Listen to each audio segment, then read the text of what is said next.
கள்ளச்சாராயம் காய்ச்சறவனெல்லாம் கமலஹாசன் வந்து தாக்குற மாதிரி கொண்டு வந்திருக்கலாம். ஏன் கொண்டு வரல? இதெல்லாம் சொன்னால் ஸ்டாலினையும் திமுகவையும் எதுக்குற மாதிரி போகும். ஆக கமலஹாசன் தனது சுயநலத்துக்காக கதையில் நிறைய மாற்றங்களை செஞ்சு மாற்றினதுனால தான் இந்த படம் மிகப்பெரிய தோல்வி அடைஞ்சிருக்கு. 90 நாளைக்குள்ளே குற்றப்பத்திரிக்கையை தாக்கல் செஞ்சு குற்றவாளிகளுக்கு தண்டனை வாங்கி கொடுக்குறத விட்டுட்டு அவனை தூக்கி கூண்டாசனம் போட்டு 1 வருஷம் 2 வருஷம்னு தள்ளிட்டு போனீங்கன்னா குற்றவாளிகளை எப்படி தண்டிக்க முடியும்? 73 வயசாகி போச்சு, ஸ்டாலின் வந்து தாத்தான்னு சொல்லக்கூடாது அப்படிங்கிறது. அப்போ இன்பநிதி உங்கள் பேரனுக்கே வந்து 20 வயசை தாண்டி போச்சு, 21 வயசு தானே, கல்யாண வயசில் பேரன் இருக்கிறார். அப்போ இவரை தாத்தான்னு சொல்லக்கூடாதுன்னா என்ன இருக்கும்?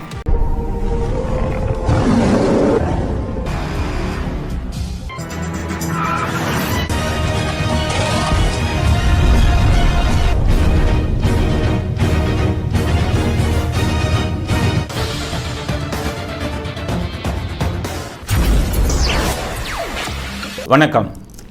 இன்றைய அரசியல் ஆடுகளத்தில் என்ன செய்திகள் அப்படிங்கிறத பார்ப்போம். முதல் செய்தி, ஷங்கர் இயக்கிய இந்தியன் 2 மிகப்பெரிய தோல்வியை சந்தித்திருக்கிறது. அதாவது மண்ண கவி இருக்குது அப்படின்னு தான் சொல்லணும். காரணம், மிக அதிகமான பொருட்செலவில் இந்த படம் எடுக்கப்பட்டது. இடையில் பல ஆண்டுகள் நிறுத்தப்பட்டது. கமலஹாசனால் பல தடவை கால் ஷீட்டு கிடைக்காமல் நிறுத்தப்பட்டது. இவங்களை நம்பி பணம் போட்ட லைக்கா ப்ரொடக்ஷன்ஸுக்கு செலவு அதிகமாச்சு. இடையில் படப்பிடிப்பில் தீ விபத்து ஏற்பட்டது, பல தடங்கல்கள் வந்தது. அதெல்லாம் மீறி அவ்வளவு பணத்தை போட்டு லைக்கா ப்ரொடக்ஷன்ஸ் செலவு பண்ணாங்க. அவரை கவுத்திட்டார் கமலஹாசன். இதில் ஷங்கர் வந்து நம்ம குறைய சொல்ல முடியாது. ஏன்னா டைரக்டர் ஷங்கர் எப்படின்னா நிறைய வெற்றி படங்களை கொடுத்தவர். ரஜினிகாந்தெல்லாம் வச்சு எந்திரன் வந்து 2 பகுதியை எடுத்து மிகப்பெரிய வெற்றியை கொடுத்தவர். இந்தியன்கிற படத்தையும் மிகப்பெரிய வெற்றியை கொடுத்தவர். சிறந்த டைரக்டர். அவர் ஏன் சறுக்கினார் அப்படின்னு பார்த்தீங்கன்னா, இப்போ வசூலில் பார்த்தீங்கன்னா அந்த படம் மிகப்பெரிய தோல்வியை அடைஞ்சிருக்கு. முதல் நாள் வசூல் ஒரு 30 கோடி வந்திருக்கு வெள்ளிக்கிழமை. எப்போவுமே முதல் நாள் வசூலை விட 2வது நாள் 3வது நாள் வசூல் அதிகமாகும். காரணம் அப்போ வந்து இது விடுமுறை. ஆனால் இந்த படத்துக்கு தலைகீழாக முதல் நாள் 30 கோடி வந்தது, 2வது நாள் 20 கோடியாக குறைந்தது, 3வது நாள் ஞாயிற்றுக்கிழமை 18 கோடியாக குறைந்து விட்டது. இதெல்லாம் பார்த்தோம்னா அந்த படம் வந்து பெரிய தோல்வி படமாக அமைஞ்சிருக்கு. மொத்தமே 70 கோடி தான் 3 நாளில் கலெக்ஷன் ஆகிருக்கு. இந்த தோல்விக்கு காரணம் என்ன? அரசியல் ஆடுகளத்தில் சினிமாவை பற்றி ஏன் பேசுவோம்னா, இதில் அரசியல் இருக்குது. இல்லைன்னா இந்த எடுத்துருக்க மாட்டோம். வெறும் சினிமானா இதில் அரசியல் உள்ளே புகுந்ததுனால தான் இந்த படம் தோல்வி படமாச்சு. எப்படின்னு கேட்டிங்கன்னா, ஷங்கர் இந்தியன் படத்தை 1996 தான் ரிலீஸ் பண்ணார், மே மாதம். அப்போ இருந்தது ஜெயலலிதா அவர்களின் ஆட்சி. இவர் எடுத்த படம் லஞ்சம் வாங்க அரசியல்வாதிகளெல்லாம் குத்தி கொலை பண்ணுவார், அதுதான் கதை. ஜெயலலிதா அவர்கள் அதை பெருசாக எடுத்துக்கலை, அவங்க எதுலேயுமே தலையிடலை. அதனால் அந்த படம் வந்து ஷங்கர் எப்படி நினைத்தாரோ அப்படி எடுத்தார். படம் பெரிய வெற்றி பெற்றது. இப்போ ஏன் ஃபெயில் ஆச்சு, இப்போ ஏன் தோல்வி ஆச்சுன்னா அதுக்கு முதல் காரணம் யார் அப்படின்னு பார்த்தீங்கன்னா கமலஹாசன் தான். கமலஹாசன் அரசியலுக்கு போனதுனால ஸ்டாலினோட எல்லாத்தையும் கொள்கைகளை அடகு வச்சுக்கிட்டு, தொண்டர்களை அடகு வச்சு, தனக்கு பணம் வேணுங்கிறதுக்காக ஸ்டாலினுக்கு போய் ஆதரவு கொடுத்து, அவரோட போய் கூட்டணி சேர்ந்து அவருக்கு ஆதரவாக பிரச்சாரம் பண்ணதுனால திமுகவை தாக்குற சீனு வரக்கூடாது அப்படிங்கிறத முடிவு பண்ணார். 2வது உதயநிதி காலில் போய் விழுந்துட்டார் கமலஹாசன். ஏன்னா அவன் உதயநிதி இல்லைன்னா படம் ரிலீஸ் பண்ண முடியாது. உதயநிதி இப்போ என்ன பண்ணாருன்னா, விக்ரம் படம் வரும்போது இவருக்கு அதிக பணம் கொடுக்குற மாதிரி கொடுத்து அவரை கையில் போட்டார். ஆக திமுகவை திட்டினா போச்சே. சங்கர் எழுதி வச்ச ஒரிஜினல் கதையில் திமுக அரசாங்கத்தை தாக்குறாங்க. ஏன்னா இந்த 3 வருஷத்தில் என்னென்ன அயோக்கியத்தனம் பண்ணாங்களோ அதெல்லாம் அந்த படத்தில் பிரதிபலித்தது. அதை கமலஹாசன் இல்லை, அதை மாற்றுங்க, தமிழ்நாடு அரசியலை தாக்காதீங்கன்னு சொல்லி அதில் குஜராத் அப்படி இப்படின்னு எல்லாம் காமிச்சாங்க. குஜராத் இதெல்லாம் காமிச்சாங்க. அது நம்புகிற மாதிரி இல்லை, இயற்கையாக இல்லை, செயற்கையாக இல்லை. தமிழ்நாட்டில் 1008 அயோக்கியத்தனம் நடக்குது. 2 வருஷத்தில் 30,000 கோடி ஸ்டாலின் உதயநிதியும் ஒரு சபரீசனும் சம்பாதிச்சுட்டாங்க அப்படிங்கிற ஒரு இதெல்லாம் குற்றச்சாட்டு வருது. அப்போ அதை பற்றியெல்லாம் எடுக்காமல் எங்கேயோ குஜராத்தை பற்றி எடுத்து திமுகவில் கெட்ட பேர் வாங்கிக்கிறக்கூடாதுங்கிறதுக்காக கமலஹாசன் போட்டு குழப்பினது தான் இந்த படம் தோல்வி அடைந்ததற்கு காரணம். அதனால தான் என்ன ஆச்சு, படம் பார்த்தவங்கெல்லாம் காரி துப்புறாங்க. இப்படி ஒரு மோசமான படம் நாங்கள் பார்த்ததில்லை. ஏன் இயற்கையாக காமிக்கலை, செயற்கையாக கொண்டு போக கமலஹாசன் இவர் நல்ல பேர் வாங்கணுங்கிறதுக்காக சங்கரை பலிகடை ஆகிவிட்டார், கதையில் மாற்றுங்க, இங்கே தமிழ்நாடு இதை தாக்கிடக்கூடாது அப்படின்னு சொல்லி எப்படிப்பட்ட கதை எடுத்திருக்கலாம். சங்கர் எப்போதுமே உள்ள இதை தாக்கி எடுக்கக்கூடியவர் தானே, கெட்ட விஷயங்களை. இங்கே வந்துக்கிட்டு கோடி கோடியாக மந்திரியிலேருந்து இவங்கள்லேருந்து கொள்ளையடிக்கிறாங்க. மந்திரிகள்லாம் சிறைக்கு போகிறாங்க. அவர்களையெல்லாம் வர்மக்கலையில் தாக்குற மாதிரி கதை எடுத்திருந்தீங்கன்னா எல்லாருக்கும் பிடிச்சிருக்கும், எல்லாரும் பாராட்டியிருப்பான். போதை மருந்து கடத்தல் உச்சத்தை அடைஞ்சிக்கிட்டு இருக்குது. போதை மருந்து அவன் கடத்துறானா அவனெல்லாம் வர்மக்கலையில் அடிக்கிற மாதிரி கொண்டு வந்திருக்கலாம். கள்ளச்சாராயத்தை கதையை வச்சு கள்ளச்சாராயம் காய்ச்சறவனெல்லாம் கமலஹாசன் வந்து தாக்குற மாதிரி கொண்டு வந்திருக்கலாம். ஏன் கொண்டு வரல? இதெல்லாம் சொன்னால் ஸ்டாலினையும் திமுகவையும் எதுக்குற மாதிரி போகும். ஆக கமலஹாசன் தனது சுயநலத்துக்காக கதையில் நிறைய மாற்றங்களை செஞ்சு மாற்றினதுனால தான் இந்த படம் மிகப்பெரிய தோல்வி அடைஞ்சிருக்கு அப்படிங்கிறது தான். அவங்க பார்க்குறவங்க என்ன சொல்கிறாங்க, நேச்சுரலாக இல்லை, இயற்கையாக இல்லை. இவர்கள் சொல்லக்கூடிய விஷயங்கள் எல்லாம் செயற்கையாக இருக்கிறது. இதை இந்தியன் 2ன்னு அவர் எடுத்த உடனேயே ஸ்டாலின் என்ன பண்ணாருன்னா, ஆட்சிக்கு வந்துட்டோம், இது இந்தியன் 2 வந்து நம்மளை தாக்கி தான் எடுப்பாங்க, நம்ம ஆளுங்களும் நம்மளும் நிறைய தப்பு பண்ணுறோம், இந்த படம் வந்தால் எல்லாம் காரி துப்புவாங்களே நம்ம திமுக ஆட்சியை அப்படிங்கிறதுக்காக என்ன பண்ணார், உதயநிதிட்ட சொல்லி இந்த படத்தை நீ போய் ரெஜென்ட்டு எடு, அப்போ தான் என்ன பண்ணுவான், நம்மளை தாக்கி எடுக்க மாட்டான் படத்தை, அப்போ நீ போய் இதை செய்யணுன்னு உதயநிதி ஸ்டாலின் சுயநலத்தோட அந்த படத்தை ரைட்ஸை வாங்கிட்டார். எதுக்கு வாங்கினார்? வாங்கின உடனே நம்மளை பற்றி தாக்கி உள்ள விஷயத்தை சொல்லக்கூடாது அப்படிங்கிறதுக்காக பண்ணி எடுத்தார். இதில் கமலஹாசன் இந்த வலையில் விழுந்து விட்டார். அதனால் அவர் எந்த இதையும் தாக்கி எடுக்க முடியவில்லை. மிகப்பெரிய நஷ்டம். அதாவது இப்போ பார்த்தீங்கன்னா 3 நாளில் 70 கோடி தான் வந்திருக்கு. இந்த படத்துக்கு எப்படி 200-300 கோடி நஷ்டமாகும். லைக்கா ப்ரொடக்ஷன்ஸ் ஏற்கனவே 500 கோடிக்கு மேலே போட்டார். அவரை சந்தியில் நிற்க வைத்து விட்டார் கமலஹாசன். ஸ்டாலினும் உதயநிதியும் அரசியல் காயை நகர்த்தி அந்த படத்தை குட்டிச்சவராக்கிட்டாங்க. தங்களை பற்றி தாக்குதல் வரக்கூடாதுங்கிறதுனால இதை செஞ்சிட்டாங்க. ஆனால் இவங்களுக்கு நஷ்டம் வந்ததா? எப்போவுமே உங்களுக்கு தான் தெரியுமே, நஷ்டத்தை மற்றவன் தலையில் கட்டுறது தானே உங்களுடைய பாணி, ரெஜெண்ட் பாணி. 1 பைசா ரெஜெண்ட்டுக்கு நஷ்டம் இல்லை. எப்படின்னு கேட்குறீங்களா? ரெஜெண்ட் என்ன வேலை பார்க்குறாங்கன்னா படத்தை தியேட்டரில் ரிலீஸ் பண்ணுறது. அப்போ தியேட்டருக்குரிய வாடகையும் இவங்களுக்குரிய பர்சன்டேஜையும் எடுத்துகிட்டு மிச்சம்தான் கொடுப்பாங்க ப்ரொடியூசர்கிட்ட. அப்போ எப்போது நஷ்டம் வந்தாலும் ரெஜெண்ட்டுக்கு நஷ்டமே வராது. பாவம் படத்தை எடுத்த ப்ரொடியூசர் தான் ரோட்டுக்கு போவான். அதாவது சில இதில் நிறைய லாபம் வந்ததுன்னா அதில் இவங்க ஃபுல்லாக எடுத்துக்குவாங்க. லாபத்தில் மட்டும் பங்கு, நஷ்டத்தில் இவர்கள் என்றைக்குமே உங்களுக்கு நஷ்டம் வராது. அப்படிப்பட்ட ஒரு இதை உருவாக்கி டிஸ்ட்ரிபியூட்டர்லாம் ரோட்டுக்கு போயிட்டான். அதனால் இந்தியன் 2வை குட்டிச்சவராக்குனது யாருன்னு கேட்டிங்கன்னா கமலஹாசனும் உதயநிதியும் தான். உதயநிதிக்கு அறிவு இப்படி பண்ணுன்னு சொல்லி அறிவுரை கூறினது ஸ்டாலின் அவர்கள் தான். அதனால் திமுக குடும்பத்தால் சீரழிந்து விட்டது இந்தியன் 2. அதனால் தான் மக்கள் அதை ஏற்றுக்கலை. இங்கே 1008 அயோக்கியத்தனை நடக்குது. நீ போய் குஜராத்து இதை பற்றி சொன்னீங்கன்னா அப்போ தமிழ்நாடு என்ன? அதை பற்றி எடுத்துருக்கணும்ல. எவ்வளோ அருமையான கதை இருக்கலாம். அதனால் இவர்கள் ஆட்சியில் இருக்கும் வரை இவர்கள் செய்யும் தவறுகளை சுட்டிக்காட்டக்கூடிய படங்களை இவர்கள் வரவிட மாட்டார்கள். இந்த காரணத்தால் தான் ரெஜெண்ட்டை வச்சு சினிமா துறையும் இவர்கள் ஆக்கிரமித்தார்கள். அதுக்கு காரணம் சினிமா துறையில் நமக்கு எதிராக வரக்கூடாதுன்னு சினிமாவில் இருக்கிறவங்கெல்லாம் குதிச்சு போயிருக்காங்க. அதனால தான் கருணாநிதி 100ஆண்டு விழா நடத்த போது 500 பேர் கூட வரல. மற்ற கேட்சாரெல்லாம் காலியாக இருந்தது. அவங்க மனசில் உள்ள விஷயம் அதுதான். ஆனால் வெளியில் இவர்களை எதிர்க்க முடியாது என்பதற்காக அனைவரும் அமைதியாக இருந்து கொண்டிருக்கிறார்கள். அதனால் சினிமா துறையவே இவர்கள் குட்டிச்சவர் ஆக்கிவிட்டார்கள். பல தொழிலாளர்கள் இனி ரோட்டுக்கு போயிடுவாங்க இவர்களுடைய குடும்பத்தால். இவர்கள் நஷ்டம் இல்லாமல் படம் எடுத்தவர்களையெல்லாம் நஷ்டத்துக்கு உள்ளாக்கி அந்த துறையை சீரழித்து கொண்டிருக்கிறார்கள். இதுதான் இந்தியன் 2வின் தோல்விக்கு உண்மையான காரணம் அப்படிங்கிறத முதல் கருத்தாக பதிவு செய்ய விரும்புகிறேன். அடுத்த கருத்து, ஆம்ஸ்ட்ராங் கொலை. ஆம்ஸ்ட்ராங்குடைய மனைவி கவர்னரை பார்க்குறாங்க. பார்த்து சிபிஐக்கு அனுப்புங்க அப்படின்னு கேட்குறாங்க. நீங்கள் நல்லா புரிஞ்சுக்கணும், ஆம்ஸ்ட்ராங் மனைவி திருமாவளவனும் அப்படி தான் சொன்னார். சிபிஐ என்கொயரி எப்போவுமே சிபிஐ என்கொயரின்னு எப்போ கேட்பாங்கன்னா ஆளுங்கட்சி மேலே சந்தேகம் இருந்தால் தான் சிபிஐன்னு கேட்பாங்க. ஏன்னு கேட்டிங்கன்னா போலீஸ் வந்து ஆளுங்கட்சி வந்து மிரட்டி தப்பிச்சிடுவாங்கங்கிறதுக்காக தான். இதே இது வந்து அதிமுக இருந்ததுன்னு வைங்க, யாராச்சும் கேட்க மாட்டாங்க சிபிஐக்கு. ஏன்னா இங்கே இருக்கிற அரசாங்கமே அதை வந்து கண்டுபிடிச்சிடுவாங்க அப்படிங்கிறது தான். ஸோ உங்களுக்கு இப்போ எல்லாம் சிபிஐன்னு கேட்குறாங்கங்கும் போது திருமாவளவன் கேட்குறாரு, இப்போ ஆம்ஸ்ட்ராங் மனைவி போய் கவர்னர்கிட்ட சிபிஐன்னு கேட்குறாங்க. அப்போ என்ன அர்த்தம் தெரியுமா? திமுகவை சேர்ந்த யாருக்கோ இதில் கொலையில் பங்கு இருக்குங்கிறது தான் ஆம்ஸ்ட்ராங் மனைவி, இவர் திருமாவளவன் இவங்கெல்லாம் வந்து யூகிச்சுட்டாங்க. அதனால தான் கேட்குறாங்க.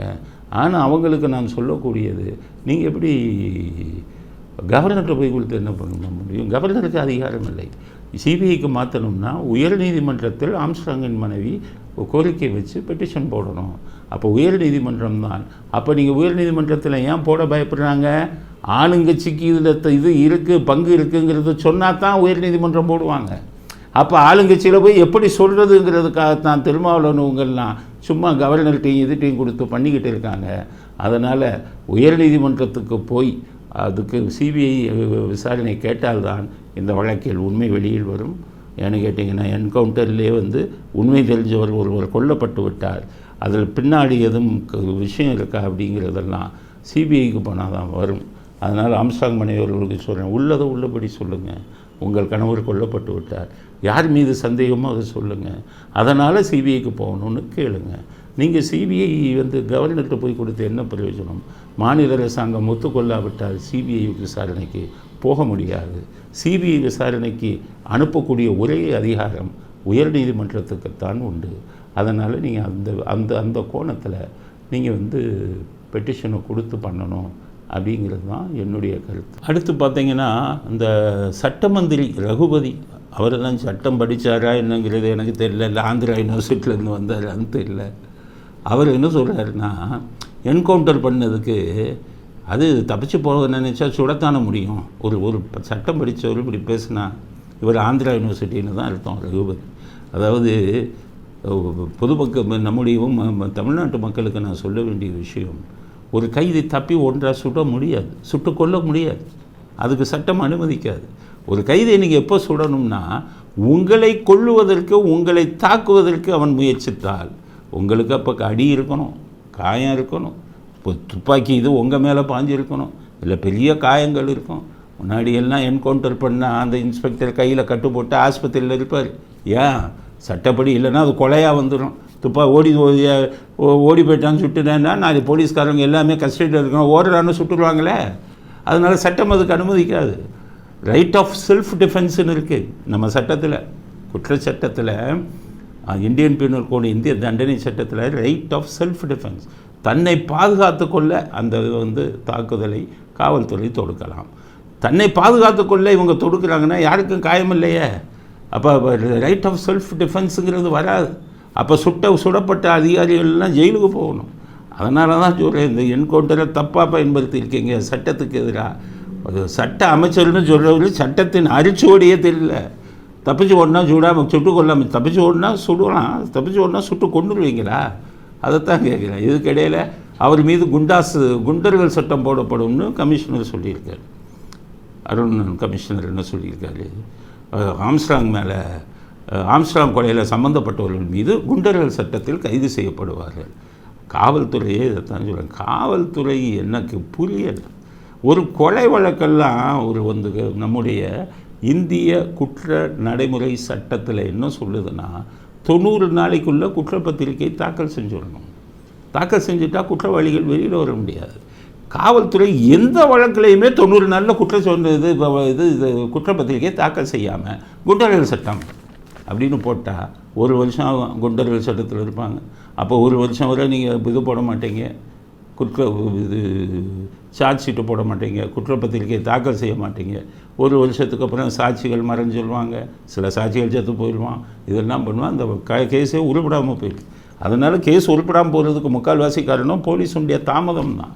90 நாளைக்குள்ளே குற்றப்பத்திரிக்கையை தாக்கல் செஞ்சு குற்றவாளிகளுக்கு தண்டனை வாங்கி கொடுக்குறத விட்டுட்டு அவனை தூக்கி கூண்டாசனம் போட்டு 1 வருஷம் 2 வருஷம்னு தள்ளிட்டு போனீங்கன்னா குற்றவாளிகளை எப்படி தண்டிக்க முடியும்?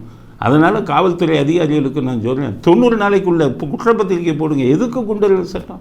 குண்டர்கள் சட்டம் இப்போ இன்றைக்கி ஒரு பிரச்சனை வந்திருக்கு, சவுக்கு சங்கர் விஷயமா. சவுக்கு சங்கருக்கு வந்து குண்டர்கள் சட்டத்தில் போட்டது தப்பு அப்படின்னு சொல்லி நம்ம உயர்நீதிமன்றம் கைகழுவிட்டு போயிட்டாங்க. எனக்கு உண்மையிலேயே சொல்கிறேன், உயர்நீதிமன்றத்தில் எவ்வளவு திறமையான நீதிபதிகள் இருக்காங்க.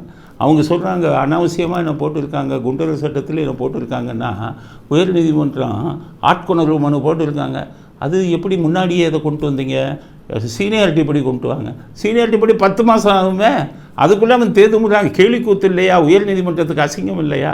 ஒரு இதுக்கு வந்து இந்த இன்றைக்கி சுப்ரீம் கோர்ட்டு எப்படி வந்தது, சுப்ரீம் கோர்ட்டு உடனே எடுக்கிறாங்களே இந்த மாதிரி குண்டர்கள் சட்டத்தில். ஏன்னு கேட்டிங்கன்னா உங்களுக்கு வந்து தனி மனிதனுக்குரிய இது வந்து பாதுகாப்பு ரொம்ப முக்கியம். சுப்ரீம் கோர்ட் அதுதான் இந்த இதில் சொல்கிறாங்க. தப்பு அதாவது சம்பந்தம் இல்லாமல் ஒருத்தர் குண்டர்கள் சட்டத்தில் போட்டால் சுப்ரீம் கோர்ட் உடனே எடுக்கிறாங்க. ஆனால் அதே இது ஹைகோர்ட் எடுக்க மாட்டேங்கிறாங்களே, நம்பர் படி சீனியாரிட்டி படி வரணுமா? எல்லா கேஸும் குமிஞ்சு கிடக்கு. 10 மாதம் 11 மாதம் ஆகி நீங்கள் அவங்கள விடுதலை பண்ணி என்ன அர்த்தம், என்ன அது என்ன பயன்? எல்லாம் காரித்து போவாங்க. அப்போ நீதிமன்றத்துக்குரிய மதிப்பே போயிருமே, மாண்பே போயிருமே. ஏன் உங்களுடைய அதிகாரத்தை பயன்படுத்த மாட்டேங்கிறீங்க அப்படிங்கிறது தான் உயர் நீதிமன்றத்துக்கு கேள்வி. இன்றைக்கி உச்சநீதிமன்றம் 130-140 கோடி மக்களுக்கு ஒரே ஒரு உச்சநீதிமன்றம் தான். நீங்கள் வெறும் தமிழ்நாட்டில் பாதிக்கு தான் சென்னை உயர் நீதிமன்றம், மதுரைக்கெல்லாம் தனி இது. அப்போ நீங்கள் விசாரணையை ஒழுங்காக நடத்தி குற்றவாளிகளுக்கு தண்டனை வாங்கி கொடுக்கணும்ல. சவுக்கு சங்கரத்தில் சுப்ரீம் கோர்ட் என்ன சொல்கிறாங்க, உச்சநீதிமன்றம் சரி அவன் செஞ்சது தான் தப்பு, எவ்வளோ நாளைக்கு உள்ளே வைப்பீங்க, இடைக்கால ஜாமீன் ஏன் கொடுக்கக்கூடாதுன்னு கேட்குறாங்க. என்ன தேசத்துக்கு எதிராக எதுவும் பண்ணிட்டார் அவருன்னு கேட்குறாங்க. சும்மா உங்களை தானே திட்டினாரு உடனே. அப்போ என்ன சொல்கிறாங்க சுப்ரீம் கோர்ட், தேசத்துக்கு எதிராக பண்ணால் தான் குண்டர்கள் சட்டத்தில் போடணும். ஸ்டாலினுக்கு எதிராக பேசினா குண்டர்கள் சட்டம், உதயநிதிக்கு எதிராக பேசினா குண்டர்கள் சட்டம். இப்படி இருந்தீங்கன்னா நாடு குட்டிச்சவர் ஆயிரும். ஸ்டாலின் குட்டிச்சவராக ஆக்கி கொண்டிருக்கிறார். சுப்ரீம் கோர்ட்டு கேட்குற கேள்விக்கு ஸ்டாலின் பதில் சொல்லுங்கள். பதில் வந்து காவல்துறை போடாதீங்க, ஸ்டாலின் அவர்கள் தான் அதை போட சொன்னார் அப்படின்னு சொல்லி அவரை பதில் கொடுக்க சொல்லுங்கள்.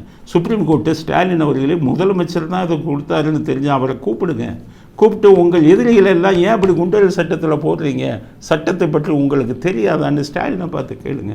அவங்க அப்பாவை பற்றி பேசுனா குண்டர்கள் சட்டம், இவரை பற்றி பேசுனா, இவர் பையனை பற்றி பேசுனா தான் ரொம்ப கோபம் வருது. எனக்கு சில விஷயங்கள் வருது. அதில் என்னன்னு கேட்டிங்கன்னா பையனை பற்றி பேசக்கூடாதான். என்ன அநியாயம், பையன் தப்பு பண்ணாலும் பேசக்கூடாது. எப்படி அவருடைய வேதாந்த அப்பாவை பற்றியும் பேசக்கூடாதான், கோமரமா அவருக்கு, அவரை பற்றியும் பேசக்கூடாது. அது எப்படி ஊடகங்களில் எப்படி பேசுவாங்க, எப்படி ஊடகத்தை நடத்துவாங்க? எனக்கே இந்த மாதிரி இதெல்லாம் கேட்குறாங்க. நான் சொல்லிட்டேன், என்ன நடக்குதோ அதை மக்களுக்கு சொல்லுவோம். நீ கைது பண்ணுறியா, ஜெயிலுக்கு போட்டியா, போடுங்க. அதை பற்றி எல்லாம் பயந்துக்கிட்டு இருந்தால் நாங்கள் இது நடத்த முடியுமா? நான் எவ்வளோ பேரை பார்த்தாலும், ஸ்டாலின் மாதிரி எத்தனையோ பேரை பார்த்தாலும் நாங்கள் நீங்கள் என்ன பிடிச்சி உள்ளே இது பண்ணிட்டீங்கன்னா விட்டுருவோமா உங்களை? நாங்கள் அதுக்கப்புறம் எங்களுடைய இது இருக்குல்ல, சட்டப்படி எங்களுடைய விஷயங்கள் நாங்கள் எதை தோண்டணுங்கிறது எங்களுக்கும் தெரியுமில்ல. ஒரு ஊடகமாக நாங்கள் பேசுகிறதுக்கு யாரை கட்டுப்பாடு விதிப்பதற்கு இந்த நாட்டில் யாருக்கு வந்து அக்கறை இருக்குது? ஊடகங்கிறது ஒரு தூண், அதை கட்டுப்படுத்துவதற்கு ஸ்டாலினுக்கோ உதயநிதிக்கோ அது இல்லை. பணம் கொடுக்குறீங்க, உங்கள்கிட்ட பணத்தை வாங்கிட்டு பேசாமல் இருக்கிறவங்க இருந்துட்டு போகிறான். பணத்தை வாங்க மாட்டேன், மனசாட்சிப்படி பேசுவேன்னு பேசுனா அதை குறுக்கிடுவதற்கு நீங்கள் யார்? இதைத்தான் படிக்கிறாங்க. அந்த இப்போ எல்லாரையும் குண்டர்கள் சட்டத்தில் சரியான சவுக்கடி கொடுத்துருக்கிறது உச்சநீதிமன்றம். அதனால் சொல்கிறேன், காவல்துறை அதிகாரிகளுக்கு சொல்கிறேன், இந்த குண்டர்கள் சட்டங்கள்லாம் கண்டபடி போடாதீங்க. மனசை நீங்கள் நாளைக்கு பதில் சொல்லணும். ஒன்றுமே தப்பு பண்ணாதவன்னா ஜெயிலுக்கு அனுப்பின அந்த பாவத்தை அந்த காவல்துறை அதிகாரிகளும் அவர்கள் குடும்பமும் ஏற்க வேண்டும். அந்த தண்டனை உங்களுக்கு தான் கிடைக்கும். அரசியல்வாதி 1000 சொல்லிட்டு போவாங்க. அரசியல்வாதி என்ன 1008 ஊழல் பண்ணிட்டு எல்லா துரோக செயலையும் பண்ணிட்டு போகிறவன் தான் இன்றைக்கி அரசியல்வாதியின் பேச்சை கேட்காதீர்கள். ஆம்ஸ்ட்ராங் வழக்கில் சீக்கிரம் குற்றப்பத்திரிகையை தாக்கல் செஞ்சு குற்றவாளிகளுக்கு தண்டனை வாங்கி கொடுங்க. அதை விட்டுட்டு காலங்கடத்தி குண்டர்கள் சட்டத்தில் போட்டு வருடக்கணக்கில் இந்த வழக்கை இழுத்தடிக்காதீர்கள் என்ற கருத்தையும் பதிவு செய்ய விரும்புகிறோம். அடுத்தது டான்ஸ் மாஸ்டர் பொன்முடி. அவர் அடிக்கடி டான்ஸ் ஆடுவார். அதாவது டான்ஸ் ஆட தெரிஞ்சு டான்ஸ் ஆடுறது வேறு, கண்டவங்கெல்லாம் டான்ஸ் ஆடி அந்த டான்ஸையே கேவலப்படுத்துறது வேறு. நின்றுக்கிட்டே ஆடுவார், பெண்களோட ஆடுவார், உட்காந்துக்கிட்டே ஆடுவார். இந்த மாதிரி நிறைய வீடியோ பார்த்துருக்கோம். அவர் என்ன சொல்லியிருக்காரு, விக்கிரவாண்டி தேர்தலில் ஜெயித்தது காரணமே உதயநிதியம். உதயநிதியுடைய செல்வாக்கில் தான் விக்கிரவாண்டி தேர்தலில் அவங்க ஜெயித்தாங்க. அப்போ நான் என்ன சொல்கிறேன், உதயநிதிக்கு தான் அவ்வளோ செல்வாக்கு இருக்குல்ல, எதுக்கு பணத்தை போய் கொடுத்தீங்க? எதுக்கு ஒவ்வொரு தெருவுக்கும் ஒரு மந்திரியை வந்து பொறுப்பை கொடுத்தீங்க? 200 கோடி ஏன் செலவு பண்ணீங்க? உதயநிதிக்கு தான் செல்வாக்கு இருக்குல்ல, ஏன் செலவு பண்ணணும்? கள்ள ஓட்டி ஏன் போட்டீங்க? அதுக்கப்புறம் வன்முறை இது இப்போ எல்லாத்தையும் பயமுறுத்துறது, இந்த விஷயங்கள்லாம் ஏன் பண்ணீங்க?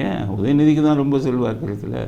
ஆக விக்கிரவாண்டி இடைத்தேர்தலில் ஜெயித்தது ஆளுங்கட்சியின் பணபலம், அதிகார பலம், கள்ள ஓட்டு, இதுதான் ஜெயிச்சிருக்க ஒழிய உதயநிதிக்கு வந்த ஓட்டு வந்து உதயநிதிக்காக விழுந்தது ஓட்டுங்கிறது ஒரு முட்டாள்தனமான ஒரு பேச்சு. உதயநிதியவே தனியாக உதயசூரியன் நினைக்காம சுயேட்சையில் நின்று ஒரு பைசா செலவு பண்ணாமல் தமிழ்நாட்டில் ஏதாச்சும் ஒரு தொகுதியில் ஜெயிச்சு காமிங்க, அப்போது நாங்கள் ஒத்துக்கொள்கிறோம் உதயநிதிக்கு மக்களிடம் செல்வாக்கு இருக்கிறது என்று. அதனால் ஊரை ஏமாற்றாதீர்கள் அப்படிங்கிறது தான் பொன்முடிக்கு நாங்கள் பதிலாக கொடுக்க விரும்புகிறோம். அடுத்தது அன்புமணி ராமதாஸ் அவர் சொல்கிறார், காமராஜர் ஆட்சியை எங்களால் தான் தர முடியும். அது எவ்வளவு? காமராஜ் ஆட்சியை உங்களால் தான் தர முடியும். காமராஜரே சாகும்போது கையில் அவர் வீட்டிலேயே 40 ரூபாய் 50 ரூபாய் இருந்தது. அவர் ஊழல் இல்லாமல் இருந்தார். அன்புமணி ராமதாஸுக்கு மேலே மருத்துவக் கல்லூரி ஊழலில் சிபிஐயில் பெரிய வழக்கு இருக்குது. அவருக்கு மந்திரி பதவியை தரமாட்டேன்ட்டாங்க பிஜேபி. அதனால தான் மனைவியை எம்பி ஆக்கினார், மந்திரியை மனைவி ஆக்கிடுறாங்க. ஆக ஊழல் குற்றச்சாட்டு இருக்கும் அன்புமணி ராமதாஸ் காமராஜ் ஆட்சியை தருவேன்னு சொல்லி எப்படி ஏற்றுக்கொள்ள முடியும்? அது மட்டும் இல்லாமல் காமராஜ் வாரிசு அரசியலே செய்யாதவர்.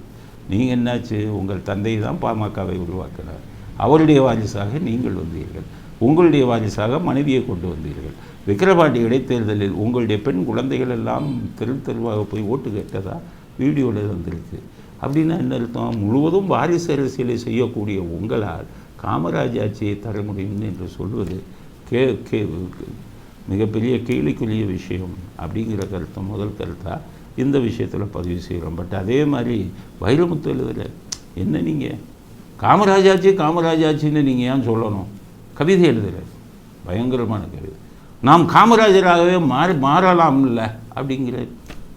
காமராஜர் பிரம்மச்சாரி, நீங்கள் மீட்டூவில் பொம்பளைங்க பூரா உங்கள் மேலே கம்ப்ளைண்ட் பண்ணுறாங்க, பாடகர் இவங்க பூரா உங்களை பற்றி 1008 குற்றச்சாட்டு.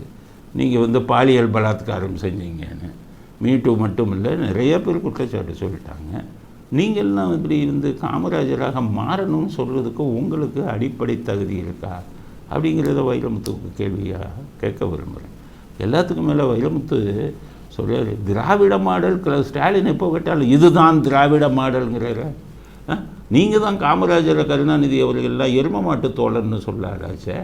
அந்த திராவிட மாடல் அரசை இன்றைக்கி இவங்க காமராஜ் ஆட்சியை தருவோம், காமராஜ் போல மாறுவோம்னு வைரமுத்து அப்போ திராவிட மாடலாக இருக்கு சொன்னால், உங்கள் திராவிட மாடலில் ஒரு யோகியம் கூட இல்லையா? உங்கள் திராவிட மாடலில் இத்தனை பேர் இருந்தாங்களையா? அண்ணாதுரை உங்கள் கண்ணுக்கு தெரியலையா? எப்போ பார்த்தாலும் காமராஜ் ஆட்சியை தருவோம், காமராஜரை பற்றி பேசுகிறதுக்கு உங்களுக்கெல்லாம் அடிப்படை தகுதியே கிடையாது. ஊரை கொள்ளையடித்தவங்க நீங்கள். உங்கள் திராவிட இயக்கத்தில் ஒரு ஆளை சொல்லுங்கள் அவர் ஆட்சியை தருவோம்னு. அண்ணாவை எல்லாம் மறந்து விட்டுட்டீங்க நீங்கள். அண்ணாதுரை இல்லை, அண்ணாதுரை தான் ஒரே யோகியம் உங்கள்கிட்ட இருந்ததில். உங்கள் திராவிட இதிலே இருந்த ஒரே யோகியம் அண்ணா தான். அந்த யோகியன்னு சொல்கிறதுக்கு உங்களுக்கு வாய் வரலை. உங்களுக்கும் உங்களை சார்ந்தவர்களுக்கும் எல்லாம் காமராஜர்னு சொல்லி காமராஜ் பேரை குட்டிச்சவராக்காதீங்க அப்படிங்கிற, காமராஜர் பேரை உச்சரிப்பதற்கு உங்களுக்கு தகுதி இல்லை அப்படிங்கிறது தான் இதை பற்றி காமராஜரை பற்றி நீங்கள் பேசுகிறதுக்கு நான் கொடுக்கக்கூடிய பதில். இதில் வந்து சத்துணவுல வந்து காலை உணவு போட்டாங்களாம் உதயநிதி, அது என்னமோ உலக மகா சாதனை. ஏற்கனவே கன்னடாவில் போட்டிருக்காங்க, பல இதில் காலை உணவு போட்டாங்க. என்னமோ இவங்க தான் எல்லாம் இதை உணவு திட்டத்தையே இவங்க தான் கண்டுபிடிச்ச மாதிரி. மதிய உணவு திட்டம்னு காமராஜ் ஆட்சியிலே கஞ்சி ஊற்றுனாங்க. அப்போ அவங்க இப்போ காமராஜர் இப்போ என்ன சொன்னார்னா, அடிப்படையில் நான்லாம் கஷ்டப்பட்டவன்ப்பா, எங்கள் அம்மாலாம் வயற்காட்டில் வேலை செஞ்சவங்க, நாங்கள் சாப்பாடெல்லாம் இல்லாமல் இருந்திருக்கோம், 50 குழந்தைகளுக்கு சாப்பாடு கொடுக்கணும்னு மதிய உணவு திட்டத்தை கொண்டு வந்தார். எம்ஜிஆர் அதை வந்து சத்துணவு திட்டமாக மாற்றினார்.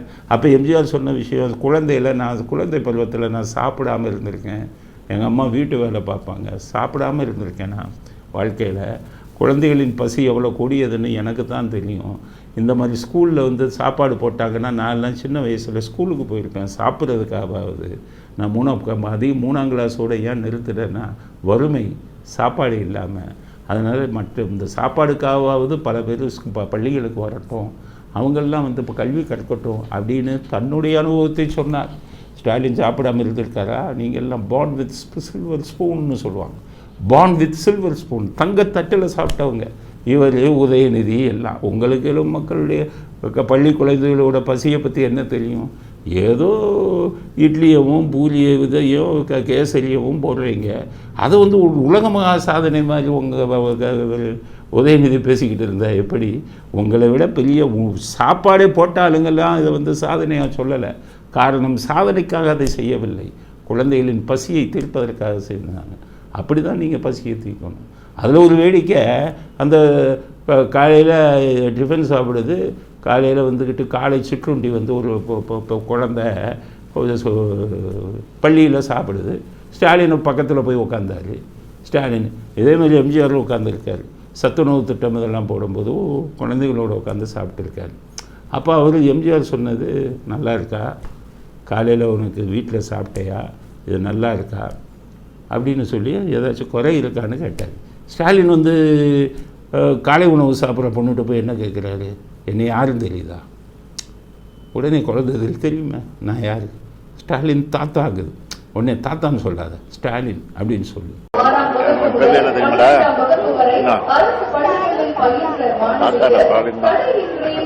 ஆனால் தாத்தான்னு சொன்னால் கேவலமா? 73 வயசாகி போச்சு, ஸ்டாலின் வந்து தாத்தான்னு சொல்லக்கூடாது அப்படிங்கிறது.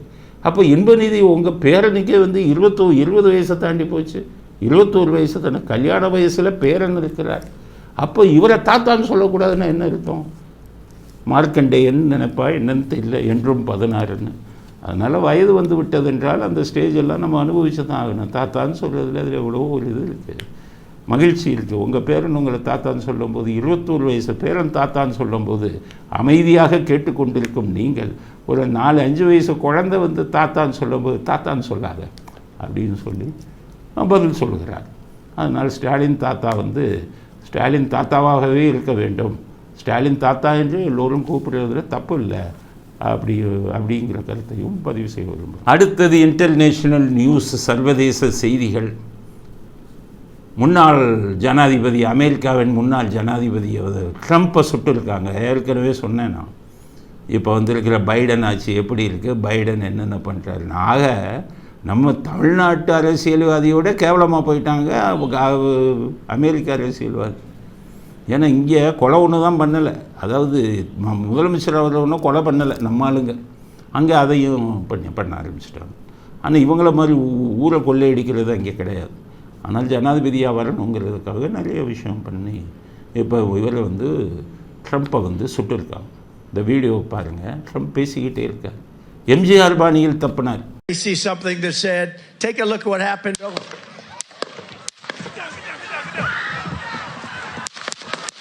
ஏன்னா அப்படி துப்பாக்கி இது போகுது, துப்பாக்கி சத்தமே கேட்கல, பார்த்துட்டு அப்படி கண்டு காதை தொடுறாரு, ரத்தம். அப்போ தான் எல்லோரும் முடிஞ்சுக்கிறாங்க. அப்போ பார்த்தீங்கன்னா ஒருத்தன் மாடியிலேருந்து சொல்கிறான். இந்த வீடியோ பாருங்கள், சுட்டவன் 20 வயசு, அவன் சொல்கிறான், நான் ட்ரம்ப்பை வெறுக்கிறேன். ஏன் வெறுக்கிறான்?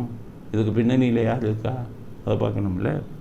ஆனால் இப்போ ட்ரம்ப்பை வந்து குறி வச்சுருக்காங்க. ஏன் குறி வச்சாங்க அப்படின்னா, அந்த சுட்டவன் அந்த பாதுகாப்பு அதிகாரிகள் என்ன சொல்கிறாங்களாம், அதாவது சுட்டும்போது அவனை நாங்கள் கண்டுபிடிச்சிட்டோம், அவனை நாங்கள் திருப்பி சுடுறதுலேருந்து அரசாங்கத்திலேருந்து ஆர்டர் வாங்கணும், அரசாங்கம் சுற்றாத பொருள்னாங்க. அதனால தான் அதுக்கு நாங்கள் சொல்கிறதுக்கு முன்னாடி அவன் சுட்டு விட்டான். அப்போ அரசாங்க அதிகாரிகள் போலீஸை பார்த்து சுடாத அப்படின்னு சொன்னதுக்கு காரணம் என்ன? இருப்பது யார் அரசாங்கம்? பைடன் அரசாங்கம். இந்த குரூப்பு தான் அவர் சுடட்டும்னு காத்திருந்தாங்களான்னு கூட தெரியலை. ஏன்னு கேட்டிங்கன்னா, அதுக்கு முன்னாடி பைடனும் ட்ரம்ப்பும் ஒரு இதில் இன்டர்வியூவில் கலந்துக்கிட்டாங்க, நேர்காணல். அமெரிக்கானா எப்படின்னா படித்தவங்க நேர்காணலை பார்ப்பாங்க. 3 நேர்காணல். யார் திறமையாக பேசுகிறா, நாட்டை பற்றி விஷயத்தை யார் சொல்கிறா, இதை பார்த்துட்டு தான் ஓட்டு போடுவான். நம்மளை மாதிரி உதயசூரியன் இது ரெட்டை இலை இது அப்படின்னு சொல்லி கை பானை இந்த மாதிரி தாமரை இந்த மாதிரி போடுற கலாச்சாரம்லாம் இங்கே தான். எப்போ பார்த்தாலும் ஒரே சின்னத்துக்கு போடுறது. அங்கெல்லாம் எப்படின்னா எலெக்ஷனில் பேசுகிறத பார்ப்பான். எப்படி அதில் பேசுனதில் அவர் ரொம்ப உளறிட்டார். பைடன் பதில் சொல்ல தெரியலை. solitary person eligible for what I've been able to do with the COVID. With dealing with everything we had to do with. அதுக்கப்புறம் ஒரு சர்வே எடுத்தாங்க. யாருக்கு செல்வாக்குன்னா 49% ஆதரவு ட்ரம்ப்புக்கு வந்தது, 42% ஆதரவு தான் பைடனுக்கு வந்தது. பைடன் தோற்பது உறுதியாகிவிட்டது. அப்போ 82 வயசால் ஏன் போய் ஜனாதிபதி இதில் நிறுத்தினாங்கன்னா, இதுக்கு முன்னாடி ஒருத்தர் இருந்தார் ஒபாமான்னு. இந்த ஒபாமா செய்கிற விஷயந்தான்னு அமெரிக்காவில் சில பேர் சொல்கிறாங்க. என்னென்னா, அங்கே ஒரு டம்மி ஆள் இருந்தால் அவங்க கட்சி அது ஜனநாயக கட்சி. ஒபாமா என்ன பண்ணுறாரு, பிரசிடெண்ட்டில் ஒரு டம்மி ஆள் இருக்கணும். ஏன்னா பைடன் ஒபாமா ஜனாதிபதியாக இருக்கும்போது துணை ஜனாதிபதியாக இருந்தார். ஸோ டம்மி ஆளை உட்கார வச்சுட்டு இவர் நினைக்கிறது ஆட்சி, இவரே இன்டைரக்டாக ஆட்சி செய்யணும். அதனால தான் ஒரு பேட்டியிலே அவர் சொல்லியிருக்கார், ஒரு டம்மியாக இருந்தால் நாங்களே ஆட்சி செய்வோம். அமெரிக்காவில் 8 வருஷத்துக்கு மேலே ஜனாதிபதியாக இருக்க முடியாது. அதனால் ஒபாமா என்ன பண்ணார், 8 வருஷம் முடிஞ்சு போச்சு, ஒரு டம்மி ஆளை போட்டுக்கிட்டு ஆட்சி செய்யலான்னு தான் 82 வயசால் போடுறாங்க ஜனநாயக கட்சி சார்பில் அப்படின்னு அமெரிக்கர்கள் சொல்கிறாங்க. இப்போ சுட்டதால் ட்ரம்ப்பு உயிர் தப்பி விட்டார். ஆனால் இனி அவருக்கு மக்களின் ஆதரவு ரொம்ப அதிகம் இருக்கும். இனி அவர் வெளியில் அவர் உயிருக்கே ஆபத்தை, ஆளையே க்ளோஸ் பண்ணிடுவான். ஸோ அமெரிக்காவின் அரசியலும் சந்தி சிரித்து விட்டது. மிகப்பெரிய ஜனநாயக நாட்டில் இவ்வளவு கீழ்த்தரமான அரசியல் நடந்து கொண்டிருக்கிறது அப்படிங்கிறது வேதனைக்குரிய செய்தி. இந்த செய்திகளை எல்லாம் அமெரிக்காவில் இருக்கும் நமக்கு வேண்டிய செய்தியாளர் தொகுத்து கொடுத்தார். அவர் கொடுத்த செய்தியின் அடிப்படையில் தான் இந்த கருத்தை பகிர்ந்து கொள்கிறோம். இத்துடன் இன்றைய அரசியல் ஆடுகளம் நிறைவு பெறுகிறது. மீண்டும் நாளை புதிய செய்திகளுடன் உங்களை சந்திக்கிறோம். நன்றி, வணக்கம், ஜெய்.